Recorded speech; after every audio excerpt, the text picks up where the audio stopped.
दिल्ली विधानसभा चुनाव में एआईएमआईएम की तरफ से बहुत बड़ी अपडेट निकलकर सामने आ गई है। अब तक आपने सुना होगा, चर्चा चल रही थी कि एआईएमआईएम 10 से 12 सीटों पर दिल्ली विधानसभा चुनाव में अपने प्रत्याशी दे सकती है और उनके प्रत्याशी दिल्ली विधानसभा चुनाव के लिए इलेक्शन लड़ेंगे। मगर अब असदुद्दीन ओवैसी की पार्टी एआईएमआईएम ने एक बहुत ही बड़ा फैसला लिया है। इन तमाम अटकलों पर विराम लगा दिया है। जी हाँ, एआईएमआईएम अब दिल्ली विधानसभा चुनाव में 10-12 सीटों पर नहीं, केवल 2 सीटों पर चुनाव लड़ेगी। उसकी जानकारी खुद दिल्ली एआईएमआईएम के प्रदेश अध्यक्ष डॉक्टर शोएब जामई ने दी। उन्होंने कहा, एक्स पर जानकारी देते हुए, आज दिल्ली प्रदेश इंचार्ज इम्तियाज़ जलील साहब से अर्जेंट मीटिंग के सिलसिले में औरंगाबाद आना हुआ, जहां पार्टी ने दिल्ली इलेक्शन के सिलसिले में ज़रूरी फैसले लिए। मैं सदर मजलिस असदुद्दीन ओवैसी साहब के इस ख्याल का कायल हूँ कि एक ज़िम्मेदार पार्टी होने के नाते हमें सिर्फ उन्हीं सीटों पर चुनाव लड़ना चाहिए जहां हमारे प्रत्याशी सबसे मजबूत हैं। हम दिल्ली में जीत दर्ज करने की नीयत से चुनाव लड़ रहे हैं और इन 2 सीटों पर मजबूती से चुनाव लड़ेंगे इंशाअल्लाह। आज हमारे मुस्तफ़ाबाद से प्रत्याशी ताहिर हुसैन साहब ने कोर्ट के शर्तों के मुताबिक नामांकन दाखिल किया है, जहां दिल्ली प्रदेश की तरफ से हमारे पदाधिकारी और परिवार के करीबी लोग मौजूद रहे। कल हमारे ओखला प्रत्याशी सफ़ाउर रहमान के नामांकन में भारी संख्या में लोग मौजूद रहेंगे। यानी मुस्तफ़ाबाद से ताहिर हुसैन और ओखला से शफ़ाउर रहमान, ये लोग ही अब एमआईएम के, ये दोनों हजरात ही एआईएमआईएम के कैंडिडेट होंगे और एआईएमआईएम इस बार पूरी सीरियस होकर सिर्फ 2 सीटों पर चुनाव लड़ेगी और बहुत मजबूती से चुनाव लड़ेगी। अभी 1-2 दिन पहले एमआईएम के बारे में इस तरह की खबर निकल कर आई जिसने सबको हैरान कर दिया। जो लोग बीजेपी का एजेंट कहते हैं एआईएमआईएम को, उनके मुंह पर करारा तमाचा मारा है। अगर एआईएमआईएम बी टीम होती तो सिर्फ 2 सीटों पर बीजेपी को जिताकर क्या करेगी? एआईएमआईएम को तो फिर 70 की 70 सीटों पर लड़ जाना चाहिए था, ताकि कुछ वोट कट जाते और भाजपा जीत जाती। ऐसा नहीं हो रहा है। ये कैसी भी टीम है भाई? अभी 2 दिन पहले ओखला से प्रत्याशी हैं बीजेपी के, उन्होंने कहा कि मैं, कांग्रेस और आम आदमी पार्टी मेरे मुकाबले में है ही नहीं, मेरे मुकाबला सिर्फ एआईएमआईएम से है। यानी एआईएमआईएम ओखला में बड़ी मजबूती के साथ चुनाव लड़ रही है और कैंडिडेट भी उन्होंने बहुत मजबूत दिया है। इसी तरह मुस्तफ़ाबाद से भी एक जिताऊ उम्मीदवार दिया है और ये जीत की तरफ बढ़ रहे हैं। अब सारा फोकस, सारी ताकत, सारी कुव्वत इसी पर लगाएंगे और एआईएमआईएम को दिल्ली विधानसभा में रिप्रेजेंट कराने की पूरी कोशिश होगी।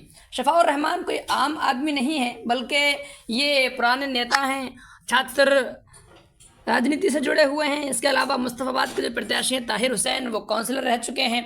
और जो इस वक्त में कितने नेता ऐसे हैं जिन्होंने मुस्तफ़ाबाद में ताहिर हुसैन के घर से ही अपनी राजनीति की शुरुआत की और आज वो नेता बने घूम रहे हैं। एमआईएम किस तरह से चुनाव लड़ रही है? एमआईएम की चुनाव की अगर ताकत और मजबूती देखना है तो बीजेपी नेता की सुनिए। मेरी फाइट आम आदमी पार्टी के साथ नहीं है। हाँ, मैंने पहले भी बोला कि जो यहाँ से एमआईएम के कैंडिडेट हैं, मुझे ऐसा लग रहा है कि उनको काफी रुझान उस तरफ से मिल रहा है, तो मेरी फाइट आम आदमी पार्टी। सीधा नकार दिया आपने। मैंने नहीं नकारा, इस क्षेत्र की जनता आम आदमी पार्टी को नकार चुकी है। इस क्षेत्र की जनता आम आदमी पार्टी को, आज यहाँ पर हजारों लोग हैं जो मेरे साथ नॉमिनेशन में जा रहे हैं। आप किसी से भी एक से जो है कैमरा लगा के, माइक लगा के पूछ लिए कि अमानतुल्लाह खान ने क्या काम करा है, वो आपको 100 काम जो है हाथों हाथ आपके मुंह पे गिनवा देंगे कि ये वादे किया था। सीधा मुकाबला आपका एमआईएम से, यानी कि शफ़ाउर रहमान से होने जा रहा है ओखला विधानसभा में भाई, क्योंकि वहाँ आम आदमी पार्टी को कोई वोट देने के लिए तैयार ही नहीं है। जो 10 साल में उसने झूठे वादे किए, झूठ बोला, हर चीज में झूठ बोला, तो मुझे लगता है कि मेरी आम आदमी पार्टी से कोई फाइट नहीं है। एमआईएम ने सिर्फ 2 सीटों पर लड़ने का ऐलान किया है और ये किसके लिए किया है? इसके लिए मंजर शोएब, जो दिल्ली एमआईएम के पदाधिकारी हैं, उन्होंने अपनी जानकारी देते हुए बताया है। इसको भी आप गौर से सुनिए। बैरिस्टर असदुद्दीन ओवैसी साहब, वो नाम, वो शख्सियत जो हम सबके लिए फिक्रमंद है, हमारे लिए जिसके दिल में अपनापन है, आज एक बार फिर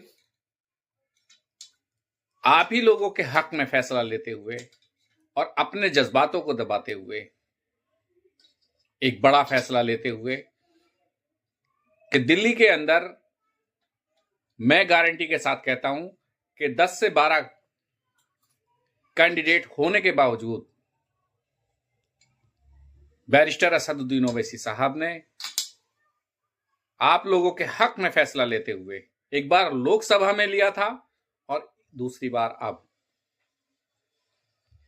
बैरिस्टर असदुद्दीन ओवैसी साहब ने केवल 2 सीटों को छोड़कर, ओखला और मुस्तफाबाद की सीटों को छोड़कर किसी भी सीट पर अपना कैंडिडेट नहीं उतारा है।